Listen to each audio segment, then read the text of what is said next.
Salam hormat dan salam sejahtera. Berita Pagi Sarawak edisi 14 September bersama saya Debbie Amanda Padan.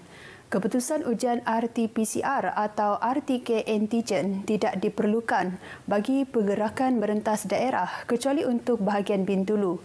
Jawatankuasa Pengurusan Bencana Negeri JPBN Sarawak menerusi kenyataan media memaklumkan keputusan ini berkuat kuasa hari ini. Walau bagaimanapun, pergerakan rentas daerah masih perlu mendapatkan kelulusan daripada polis Diraja Malaysia. Keputusan ini dibuat susulan laporan jujukan genom penuh atau whole genomic sequencing ke atas sampel-sampel positif COVID-19 hasil saringan dari 12 bahagian di Sarawak oleh Pengarah Institut Kesihatan dan Perubatan Komuniti Universiti Malaysia Sarawak, Profesor Dr. David Pereira mengesahkan bahawa hampir 100% sampel yang diambil merupakan varian Delta. Ini bermakna varian Delta telah merebak ke seluruh negeri Sarawak. JPBN dalam kenyataan media sama memaklumkan Sarawak semalam merekodkan sebanyak 3,522 kes baharu positif COVID-19 dengan daerah Kuching mencatatkan kes tertinggi iaitu 1,221. Manakala 5 kes kematian dilaporkan semalam melibatkan kes berumur lingkungan 54 hingga 86 tahun. Sementara itu, sebanyak 6 kluster baharu iaitu kluster komuniti dilaporkan semalam. Ia adalah kluster Sungai Kerubong Sarike, kluster Sungai Sujan Mapok Sebauh, kluster Sungai Dabai Pakan, kluster Andiliam, Beluru, kluster Pulau Brunei Limbang dan kluster Tinwar Keleku Subis. Selain itu, 4 kluster juga dilaporkan tamat semalam. Juga dimaklumkan sebanyak 12 lokaliti diisytiharkan Perintah Kawalan Pergerakan diperketatkan PKPD, 6 lokaliti dilanjutkan dan 17 lokaliti ditamatkan PKPD.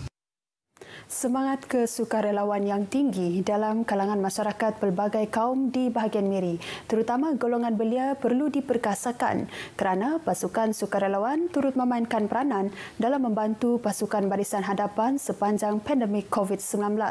Menteri Bertanggungjawab terhadap Jawatankuasa Pengurusan Bencana Bahagian Miri, Dato' Lee Kim Shin memberitahu semangat kesukarelawan ini telah membantu menyemarakkan lagi semangat kekitaan dan perpaduan dalam kalangan petugas barisan hadapan, pasukan sukarelawan dan masyarakat setempat. You can see in this pandemic, COVID-19 pandemic, there are so many voluntary organizations, individuals that came forward and helped in many different ways. Some help at the vaccination center, volunteers. Some help to organize food. Beliau berkata demikian selepas merasmikan kempen Derma Darah Hari Malaysia 2021 di Institut Latihan Bulan Sabit Merah, Cabang Miri. Program Anjuran Persatuan Wartawan Utara Sarawak dengan kerjasama Bulan Sabit Merah Malaysia Cabang Miri itu merupakan salah satu aktiviti tanggungjawab sosial korporat kedua-dua organisasi itu kepada masyarakat yang memerlukan bekalan darah di Miri. Pada program tersebut, sebanyak 120 peng darah berjaya dikumpul daripada 138 orang penerima darah yang berdaftar. Seramai 8,868 orang remaja berumur 16 dan 17 tahun di bahagian Miri telah menerima suntikan vaksin menerusi program imunisasi COVID-19 kebangsaan yang berakhir pada Ahad lepas. Menteri Bertanggungjawab Jawatankuasa Pengurusan Bencana Bahagian, Dato' Lee Kim Shin berkata jumlah itu merangkumi remaja di daerah Miri, Subis, Marudi, Beluru dan Telangusan. Dato' Lee dalam kenyataan media memaklumkan seramai 11,076 orang pelajar menerima dos 1. Manakala seramai 488 orang remaja tidak bersekolah hadir secara walk-in. Daripada jumlah tersebut, seramai 2,706 orang pelajar tidak divaksin ekoran beberapa faktor. Dalam kenyataan sama, Dato' Lee Kim Shin berkata, maklum balas daripada pengetua dan guru besar mendapati kira-kira 10% pelajar tidak dapat divaksin di pusat pemberian vaksin awam kerana mempunyai komorbid obesiti. Sebanyak 30 buah sekolah menengah di bahagian Miri terlibat dalam program berkenaan, masing-masingnya 19 buah sekolah di daerah Miri, 5 di daerah Subis dan selebihnya di kawasan Baram, iaitu di daerah Marudi, daerah Beluru dan daerah Telang Usan. Program intervensi 2 bulan bagi murid tahap 1 seperti yang diumumkan oleh Menteri Kanan Pendidikan Dato' Dr. Razi Jidin pada Ahad lepas mendapat reaksi positif daripada para ibu bapa di negeri ini. Bagi ibu bapa kepada anak-anak yang masih berada di tahap 1 tahun ini, program ini dilihat amat baik untuk meningkatkan tahap penguasaan murid yang belum pernah menjalani sesi pembelajaran secara bersemuka. Bagi kami sangat baguslah sebab dannya pun macam tadika punnya setahun aja. So darjah 1 punnya belajar dari rumah aja, so banyak tinggal lah. Bagi saya program intervensi ini adalah amat perlu sekali dan itu adalah salah satu daripada cara yang terbaiklah bagi saya supaya murid-murid ini tahap penguasaan mereka berbeza kan. Jadi yang lemah ini adalah peluang mereka supaya mereka tidak terkejut untuk menerima pembelajaran yang baru. Benda ni memang patutlah, memang patut untuk memandangkan kita COVID ni. Banyakkan budak yang tak boleh pergi sekolah, memang tak ada belajar. Lepas tu pendidikan dari rumah agak kurang berkesan lah. Agak kurang berkesan, maksudnya kita tangguhkan 2 bulan tu memang wajar untuk budak yang macam-macam budak darjah 1, darjah 2 kan. Memang perlu sangatlah untuk dia pengenalan balik ke sekolah ataupun masa tambahan untuk catch up balik apa yang tertinggal. Kementerian Pendidikan memaklumkan pihak sekolah akan menggunakan tempoh 2 bulan untuk melihat tahap penguasaan murid selain memberi bantuan dan sokongan yang diperlukan sebelum ke peringkat seterusnya. Ekoran pelaksanaan itu, kemasukan murid tahun 1 ke sesi persekolahan tahun hadapan akan bermula pada Mac 2022. Persatuan Wartawan Utara Sarawak NSJA mengambil inisiatif melaksanakan projek tanggungjawab sosial korporat dengan mewujudkan satu ikon untuk Bandaraya Miri dengan slogan Sayangi Miri di Jalan Kingsway Bandaraya Miri. Menteri Muda Pelancongan, Kesenian dan Kebudayaan Dato' Sebastian Ting Chiu Yu yang hadir menyempurnakan pemasangan slogan tersebut memuji usaha persatuan berkenaan yang tanpa henti melakukan tanggungjawab sosial untuk masyarakat dalam pelbagai aspek termasuk pelancongan di Miri. Projek ini dilengkapi dengan lampu diod pemancar cahaya yang akan menerangi jalan terbabit pada waktu malam, sekaligus membantu meningkatkan sektor pelancongan dan perniagaan. Kerja pembinaan ikon ini dilakukan sejak Julai lepas siap dalam 1 bulan sahaja dan ia sebagai hadiah ulang tahun Bandaraya Miri ke-16 tahun ini daripada NSJA.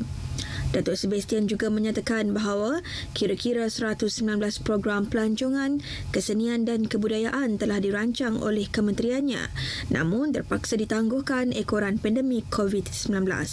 Datuk Sebastian yakin selepas keadaan kembali pulih sekurang-kurangnya apabila Sarawak beralih ke fasa endemik, sektor perniagaan atau pelancongan akan aktif semula. Turut hadir pada majlis itu Pengerusi Lembaga Pelancongan Sarawak merangkap Ahli Dewan Undangan Negeri Telang Usan Dennis Ngau, Datuk Bandar Miri Adami dan Presiden NSJA Andy Jong Wan Jun. Pendekatan proaktif perlu dibuat dalam penganjuran program sebagai usaha mengeratkan perpaduan dalam kalangan masyarakat setempat.